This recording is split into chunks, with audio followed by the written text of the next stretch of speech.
On appelle période tinnite de l'Égypte ou période archaïque la période couverte par les deux premières dynasties. Elle est ainsi désignée parce que Manéthon leur assigne Tinis, près d'Abydos en Haute-Égypte, comme lieu d'origine. Cette période s'ouvre aux alentours de -3150 avant Jésus-Christ par la première unification de l'Égypte et se termine vers -2700 avec sa réunification, définitive cette fois. C'est au cours de cette période que se mettent en place les traits qui caractériseront la civilisation égyptienne pendant plus de 2 millénaires. Nous ne savons presque rien des événements politiques qui traversent le règne des rois de la période, si ce n'est que les successions ne se faisaient pas sans problème. Selon le récit mythique des origines de l'Égypte, le premier roi humain à avoir régné sur la totalité de l'Égypte était Ménès. Aujourd'hui, la plupart des chercheurs identifient cette figure mythique au roi Narmer. Durant la fin de la période prédynastique, l'Égypte se trouve divisée en deux royaumes, un roi pour le nord, Basse-Égypte, et un pour le sud, Haute-Égypte. Les rois du sud prennent alors le dessus sur ceux de Basse-Égypte. La conquête a dû être progressive. En effet, si Narmer est considéré comme l'unificateur de l'Égypte et le premier roi de la première dynastie, l'un de ses prédécesseurs, Irior, est attesté sur une inscription dans le Sinaï, inscription mentionnant également Memphis, ville pourtant fondée selon le mythe par l'unificateur de l'Égypte Ménès. Le dernier bastion du royaume du Nord était peut-être Bouto. En effet, sur la palette de Narmer, les hiéroglyphes sculptés près du captif vaincu par Narmer, un harpon et un lac, ont été considérés par les spécialistes comme étant soit un nom de lieu pour le nom du harpon, situé au nord-ouest du delta, soit le nom du captif, phonétiquement lu comme étant Wash ou Washi. La période prédynastique se termine à la création de la première dynastie, avec l'unification du pays par Narmer au XXXe siècle avant notre ère entre -3150 et -3125 selon Nicolas Grimal. Pour la première dynastie, la succession des souverains est considérée comme certaine. Après Narmer, la succession des 7 rois suivants jusqu'à Ka est connue avec une certaine certitude. Ces 8 souverains règne après règne, ont tenté de consolider l'unification du pays. Ils se sont tous fait enterrer près de leur capitale Tinis, dans le cimetière d'Oum el-Kaab. Jusqu'à la fin de la première dynastie, la tradition voulait que les plus proches parents ainsi que les serviteurs de haut rang suivent le roi dans la mort. Ils étaient enterrés dans de petites tombes latérales presque carrées, directement à côté de la tombe du roi. La reine Mernet joue un rôle historique particulier au début du règne de son fils Den. Les sceaux en argile de la tombe de cette dame à Oum el-Kaab ainsi que le complexe funéraire extraordinairement grand avec son propre quartier de culte et sa propre stèle funéraire de format royal, permettent de conclure qu'elle a pris en charge et dirigé les affaires du gouvernement pour le roi Den pendant un certain temps, puisque ce dernier était probablement encore trop jeune pour la fonction de roi. En effet, le prédécesseur de Den, le roi Wadji, a eu un règne court. Den a donc partagé le trône royal avec sa mère. Des cas similaires sont également connus pour les reines Ankhet en Pépi II, 6e dynastie, et Hatshepsut, 18e dynastie. Memphis gagne en importance. En effet, si l'emplacement et l'étendue de la ville sont inconnus, la nécropole memphite nous donne des indices de son importance. Un grand cimetière de Mastaba datant pour les plus anciens, au moins de l'époque d'Oraa, successeur immédiat de Narmer, a été découvert à Saqqara Nord, et d'autres cimetières datant de la première dynastie ont été découverts à Zawiya el-Erian et à Elouan. La première dynastie est caractérisée par de nombreuses innovations et introductions administratives. Ainsi, le développement de la numération hiéroglyphique a commencé dès le roi Den. De plus, pour la première fois, des titres comme Atia, Adjemer et Iripat apparaissent pour les hauts fonctionnaires et les membres de la maison royale. La titulature royale change également. Au tout début de la royauté, la titulature royale n'est pas standardisée. Ainsi, des hiéroglyphes utilisés en tant que titre plus tard font souvent partie intégrante du nom dans ces périodes anciennes. Le premier nom à apparaître, dès la période prédynastique, est le nom d'Horus, inscrit dans un sérec. Au cours de la première dynastie, un nouveau nom apparaît à partir de Djer.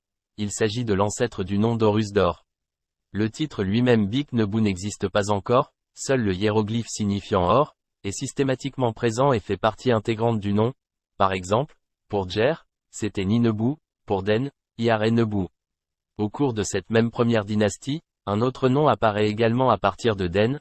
Ce nom est précédé du titre Nesu Biti et, à partir de Semerket, ce nom comporte souvent, mais pas systématiquement, le vocable Nebti. Ce nom est considéré comme l'ancêtre du nom de Nebti. Chaque souverain de la première dynastie a fait construire ses propres résidences royales. La politique étrangère était caractérisée par le troc avec les régions voisines telles que la Syrie, le Levant et la Nubie. Ce commerce existait déjà à l'époque prédynastique, ainsi de nombreux vases provenant du Levant ont été trouvés dans les tombes des membres de la famille royale et des hauts fonctionnaires. L'Égypte a mené à plusieurs reprises des actions militaires contre la Libye, la Nubie et également dans le Sinaï, en partie pour sécuriser ses échanges commerciaux, et ce dès le début de la dynastie sous le règne de Hor-Aa.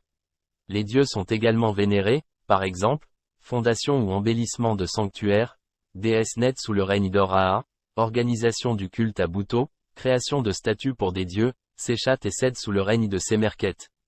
À partir du règne d'Adjib, des troubles commencent dans le pays. En effet, la fin du règne de ce roi semble violente. Elk souligne en outre une caractéristique inhabituelle, toutes les images des fêtes Sed d'Adjib montrent la notation Kezen, signifiant « calamité », écrite sur les escaliers du pavillon des fêtes Sed.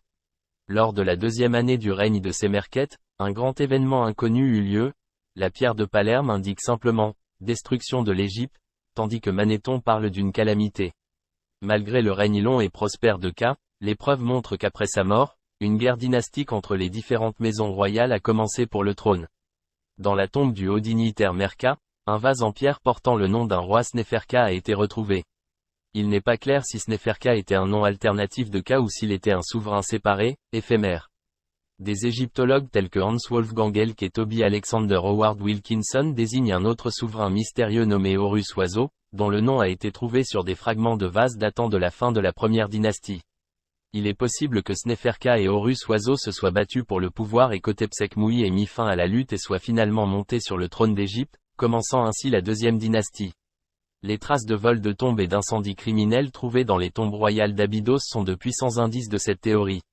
Les seaux d'argile d'Hotepsek Moui trouvés dans la tombe de Ka suggèrent qu'il l'a restauré, peut-être dans une tentative de légitimer son règne. Comme cité plus haut, la première dynastie semble finir dans la violence. Le fondateur de la deuxième dynastie porte un nom d'Horus qui en tout cas va dans ce sens, Hotepsek Moui, qui signifie « les deux puissants sont réconciliés ». Les deux puissants en question peuvent faire référence aux deux grands dieux Horus et Seth, personnification des Basses et Haute-Égypte. Ainsi, ce roi aurait pacifié le royaume après les troubles de la fin de la première dynastie. Ses deux successeurs sont sûrs, il s'agit des rois Nébré et Ninetieur. Peu de choses sont connues de ces trois règnes. Memphis semble prendre encore plus d'importance à partir d'Hotepsek Moui car ce dernier ainsi que Ninetieur se sont fait enterrer à Saqqara, devenant ainsi pour la première fois une nécropole royale. Malgré tout, Ninetieur laisse un royaume qui se divisera peu après sa mort. À la suite du règne de Ninetieur, des égyptologues tels que Wolfgang Elck, Walter Bryan Emery, Hermann Aschlegel et Jürgen von Beckeras considèrent qu'il est possible qu'une scission du pays en deux royaumes ait eu lieu. Il est probable qu'une lignée de rois régnait au sud à Abydos, quand une autre lignée, au nord, avait pour capitale Memphis, qui avait une situation géographique intermédiaire entre le nord et le sud. Ainsi, des rois comme Péripsène et Sékémib devaient être des rois de Haute-Égypte, tandis que Ouneg et Nounfer devaient être des rois de Basse-Égypte. Les raisons de cette division sont inconnues. Un premier indice d'une division sont les inscriptions sur les sceaux d'argile des rois Péripsène et Sékémib, qui montrent une séparation nette entre les centres administratifs de la Haute et de la Basse-Égypte. En effet, les sceaux parlent du roi de Haute-Égypte, et les hauts fonctionnaires administratifs sont nommés administrateurs du roi de Haute-Égypte. Un deuxième indice d'une division du royaume est le sérec du roi Péripsène qui donne, non pas un nom d'Horus comme c'était la tradition depuis la période prédynastique, mais un nom de Seth. La raison de la division de l'Égypte peut avoir été des conflits entre l'État et la religion. Cette conjecture est alimentée par la décision de Péripsène de placer le dieu Seth au-dessus de son sérec, mais le nom du roi Nébré donne également lieu à des spéculations, puisqu'il a été le premier souverain égyptien à intégrer le disque solaire du dieu Ré dans son nom. Cependant, les preuves de l'existence de conflits entre castes de prêtres comme cause d'une division formelle du royaume n'existent pas encore. Selon des égyptologues tels que Hans Wolfgang Elck, Nicolas Grimal, Hermann Alexander Schlegel et Francesco Tiradriti, une autre motivation pour une telle scission pourrait être basée sur l'expansion rapide du territoire à administrer et la population croissante pendant la deuxième dynastie. L'augmentation constante du nombre de propriétés et de domaines de l'État à desservir a nécessité l'introduction de nouveaux bureaux, car des tensions politiques internes et des griefs économiques croissants ont pu surgir, à la suite de quoi une division du royaume, purement administrative, a été jugée nécessaire. Ce qui est sûr, c'est que le dernier roi de la deuxième dynastie, Kasek Moui, règne sur un pays unifié. Il a changé de titulature, son premier nom d'Horus est de Seth, seul roi égyptien dont le sérec est surmonté de ces deux dieux, était Kasekem, signifiant « le puissant est apparu », puis le second était Kasek-Moui, signifiant « les deux puissants sont apparus ». Ce changement marque sans doute le moment où il a réunifié l'Égypte en un seul pays. Ce roi venait probablement de Haute-Égypte, car il s'est fait enterrer dans un grand mastaba dans la nécropole d'Oumel-Kaab près d'Abydos, nécropole des rois de la première dynastie. À la fin de cette dynastie, les systèmes d'administration égyptiens sont désormais en place, dont la religion qui s'épanouira à toutes les époques. Ainsi, à la mort de Kasek-Moui, son fils Djeser monte sur le trône et fonde ce qui sera l'Ancien Empire. Malgré tout, ce n'est pas pour autant un changement radical. Excepté l'architecture funéraire royale, la troisième dynastie est dans la continuité de la deuxième dynastie. La grande innovation de cette dynastie est l'architecture en pierre de taille. La pierre avait déjà été utilisée auparavant, mais pas dans de telles proportions, et les complexes funéraires royaux qui prennent des dimensions sans commune mesure avec les tombeaux de la deuxième dynastie, celui de Kasek-Moui compris.